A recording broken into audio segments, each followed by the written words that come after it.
تو پھر ہمیں آہستہ سے اس نے بتانا شروع کیا کہ مجھے ایسے نا بھائی اور پاپا کو نا مارنے کی دھمکی دی۔ جب اس کی جہیز کی گاڑی ہم نے ساتھ دی تھی اس کو کار، اس نے وہ سیل کر دی۔ اس نے ایک بچی کا قتل کیا ہے اور اس طرح سے پھر وہ دھمکیاں ہر کسی کو دے رہے ہیں، اینکرز کو بھی دے رہے ہیں، عام لوگوں کو دے رہے ہیں۔ اس کے بعد اس کے سانو کے مما پاپا ان کے کان کھڑے ہوئے کہ یہ کیا ہے، اور اس کو پتہ بھی نہیں ہے ہی ایسا ایون کہ ہسبینڈ کی کوئی فرینڈ گرل فرینڈ بھی نکل آئے نا، کسی سے اس نے مسکرا کے بھی بات کر لی ہے تو وہ برداشت نہیں ہوتا، تو وہ تو پھر سوتیلی ہے، تو وہ مار بھی کھا رہی ہے، تشدد بھی برداشت کر رہی ہے، بے شک وہ اسے منا لیتا تھا، یا یہ کوئی شوگر کی بیماری ہے جو خاندانی چلی آ رہی ہے۔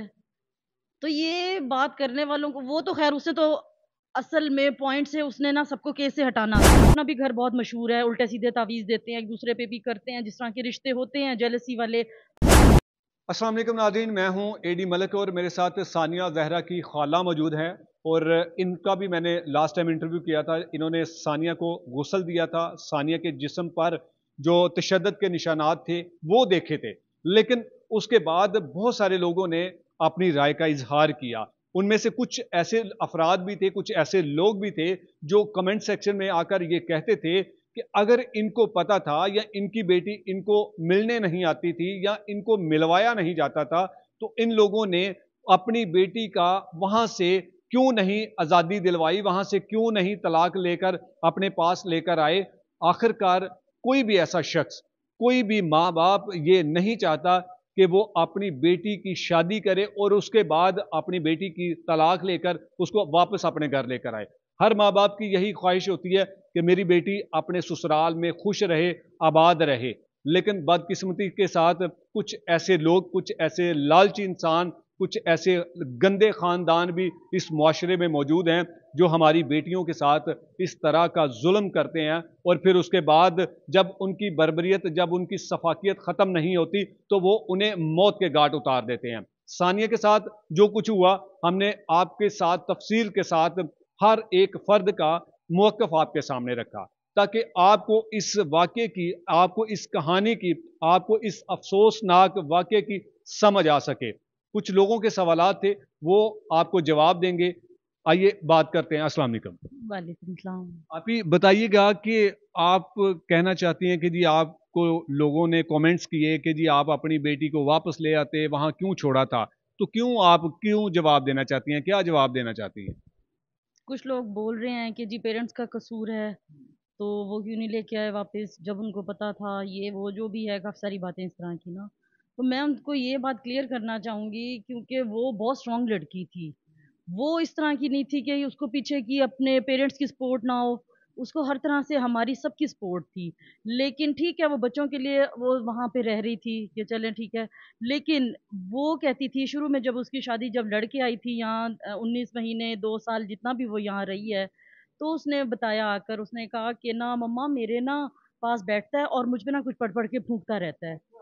تو ہم بڑے پریشان ہوئے، ہم نے کہا اچھا، کہتی ہے ایون کہ ایک دفعہ اور اس کے بیڈ کے اندر سوئیاں، اس کے پلوں میں تکیے کے اندر بھی کہتی ہے سوئیاں، بیڈ پہ اکثر مطلب سوئیاں میں نکالتی ہوں اس طرح کے، یعنی کہ وہ عملیات وغیرہ اس پہ کرتے ہوں گے، تو یقیناً وہ یہاں جب گئی ہے تو وہ مار بھی کھا رہی ہے، تشدد بھی برداشت کر رہی ہے، بے شک وہ اسے منا لیتا تھا،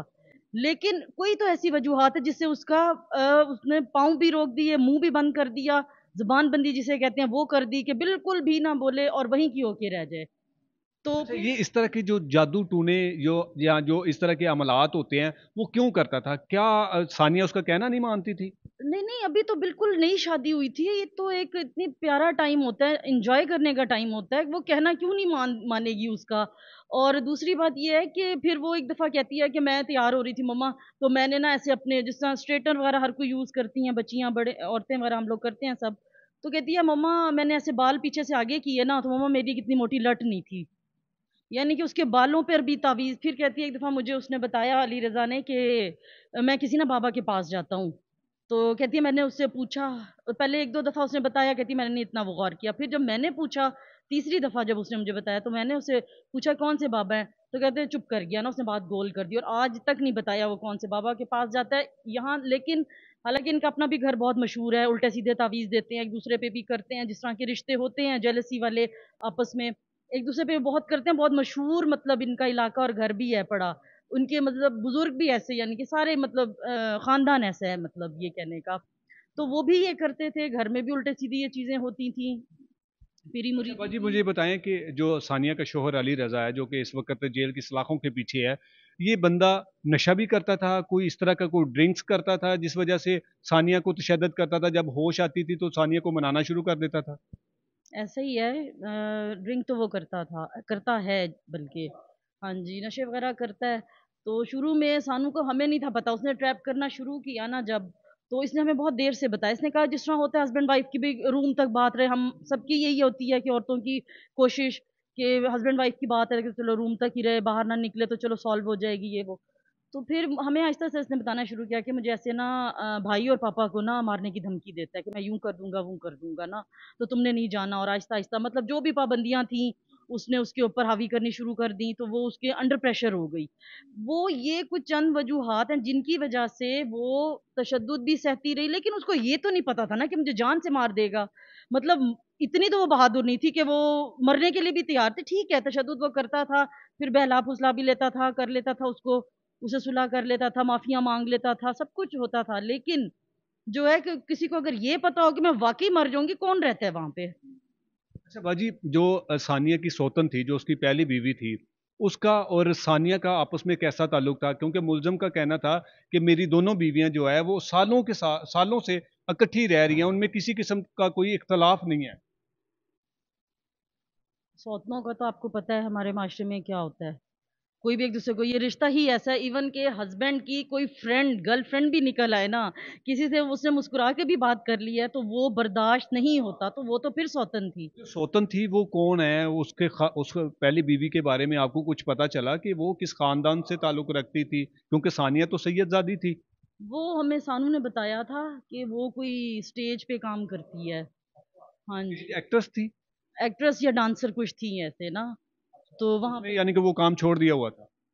اب تو نہیں مجھے پتا یہ بات, یقیناً چھوڑ دیا ہوگا اس گندے آدمی کے ساتھ جو رہ رہی تھی, تو وہ یقیناً اس نے چھڑوا دیا ہوگا.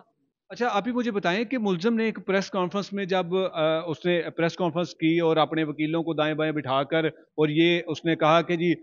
ثانیہ ظاہرہ کے بھائی نے خودکشی کی, ثانیہ ظاہرہ کی بھابھی نے خودکشی کی, جبکہ اس نے ثانیہ ظاہرہ کی والدہ پر بھی الزام لگا دیا کہ اس نے بھی 2 دفعہ کہ 3 دفعہ خودکشی کرنے کی کوشش کی ہے. تو اس میں کتنی صداقت ہے کہ کیا واقعہ ثانیہ کی والدہ نے کوئی اس طرح کی اٹیمپٹ کرنے کی کوشش کی؟ مجھے یہ بتائیں گے, یہ کوئی ٹافی ہے کہ سب نے کھا لی ہے, یا یہ کوئی شوگر کی بیماری ہے جو خاندانی چلی آ رہی ہے؟ تو یہ بات کرنے والوں کو, وہ تو خیر اس نے تو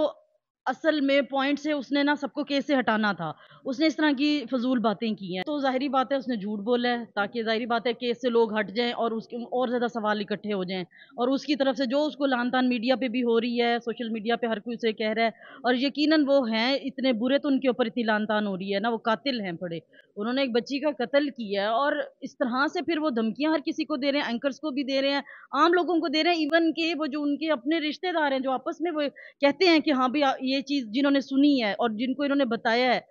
تو ان کو بھی دھمکیاں دے رہے ہیں کہ جی آپ لوگ یوں نہ ہو, سامنے نہ ہو, میڈیا پر نہ ہو, اور کوئی اس طرح سے بات نہ کرے ہمارے خلاف تو ہم ان کو جان سے مار دیں گے. خود تو جو ثانیہ کی والدہ پر الزام لگایا کہ جی انہوں نے بھی خودکشی کرنے کی کوشش کی, کیا واقعہ انہوں نے کبھی ایسا کیا؟ نہیں نہیں, یہ تو جھوٹ ہے, سراسر جھوٹ ہے پڑا. وہ اس کی مدر کے خلاف اس لیے زیادہ ہے کیونکہ وہ اس نے سب سے پہلے یہ کیا تھا کہ جب اس کی جہیز کی گاڑی ہم نے ساتھ دی تھی اس کو کار, اس نے وہ سیل کر دی. اس کے بعد اس کے سانو کے مما پاپا ان کے کان کھڑے ہوئے کہ یہ کیا ہے, اور اس کو پتہ بھی نہیں ہے, ثانیہ زہرا کو پتہ بھی نہیں ہے. ایک تو ہوتا ہے نا کہ چلو رضامندی کے ساتھ اس کو راضی کر لیا, ایون اس کو پتہ بھی نہیں, کتنے دنوں بعد اس کو پتہ چلا ہے کہ جی مما وہ تو کار انہوں نے بیچ دی ہے. تو وہ اتنے حیران ہم لوگ ہوئے کہ یہ اس طرح کے لوگ ہیں, یعنی کہ, اور اس نے اپنے نام کی نہ دوسری لے لی تھی کار تاکہ اس کے نام کچھ بھی نہ رہے. وہاں پھر چھوٹا بیٹا پیدا ہوا, پھر دوسری کار دی تو بھی وہ بھی بیچ دی. مقصد ہے جب یہ سلسلہ ہوا پھر ہم ذرا ایکٹیو ہو, ہم نے کہا نہیں, ورنہ ہم لوگ تو ظاہری بات ہے بیٹی کی شادی ہو گئی ہے. تو پھر اسد بھائی نے یہی سوچا, انہوں نے کہا, اور میری سسٹر نے بھی خاص طور پہ جو کہ بیٹیوں کے لیے زیادہ مدد کرتی ہیں, سوچتی ہیں زیادہ, تو اس طرح سے پھر انہوں نے کہا یہ تو جب مزید میچیور ہوگی, بچے جوان ہوں گے, جب اس کو ضرورت ہوگی اپنی ان چیزوں کی, پراپرٹی کی, تو یہ تو خالی ہاتھ ہوگی, اس نے تو ہر چیز بیچ دینی ہے. اچھا ابھی اسی کانفرنس کے دوران ملزم نے یہ بھی کہا کہ جب مجھے پتا چلا, میں سولر کا سوئچ آن کرنے کے لیے گیا تو دروازے پر ہماری نوکرانی کھڑی تھی جو دروازہ بجا رہی تھی, تو اس نوکرانی کو بھی پولیس نے گرفتار کیا ابھی تک کہ پولیس بس انہی کے پیچھے لگی ہے یا انہی کو بچانے کے لیے لگی ہوئی ہے؟ دیکھیں جی، کسی کے بھی گھر میں جو بڑے گھر ہوتے ہیں نا، ان کے اندر کسی نوکروں کی جرت نہیں ایسے ہوتی کہ وہ دروازے بجا بجا کے توڑ توڑ کے ان کو کھانے کے لیے بلائیں. ٹھیک ہے، نہ سانو کے بچے اسکول جاتے تھے، نہ وہ اسکول گوئنگ تھے. اور وہ اکثر بتاتی تھی، وہ کہتی تھی مما یہ بے وقتہ سو جاتے ہیں بچے، ایک کیونکہ دو ہو گئے تھے خیر سے، تو ایک سوتا ہے دوسرا اٹھ جاتا ہے، دوسرا سوتا ہے، اس طرح سے. تو میں 5-6 بجے جا کے تو مما سوتی ہوں. تو میری روٹین بہت زیادہ ظاہری بات ہے بچوں کے ساتھ ہوتی، جب تک اسکول کی نہ ہو، اسکول گوئنگ نہ ہو بچے، تو پھر ماں کی بھی روٹین وہی ہوتی ہے. تو اگر وہ اور وہاں پہ وہ کیونکہ اس پہ ہوتا تھا تشدد، مار پیٹ بھی ہوتی تھی، ان کا گندا ماحول تھا بہت زیادہ. تو پھر ظاہری بات ہے جو اسکول بھی نہیں جاتے اور اس طرح کا ان کا دیر گئے جاگنے کا بھی تھا، یعنی کہ سسٹم جو کہ تقریباً ہر گھر میں ہے. ہم لوگ بھی موبائل دیکھتے دیکھتے کافی لیٹ ہو جاتے ہیں. وہ بچوں کی وجہ سے تھی کیونکہ اس کے بعد موبائل تو ایسی ایکٹیویٹی تو تھی نہیں. وہ بچوں کی نہ اس کے بچے جاتے تھے تو پھر کیا ضرورت تھی صبح صبح نوکرانی کو وہاں پر دروازے پہ جانے؟ سمجھ نہیں آتی کہ انہوں نے کیا سٹوری بنائی ہے. کوئی سٹوری تو ایسی بناؤ کہ جس پہ کچھ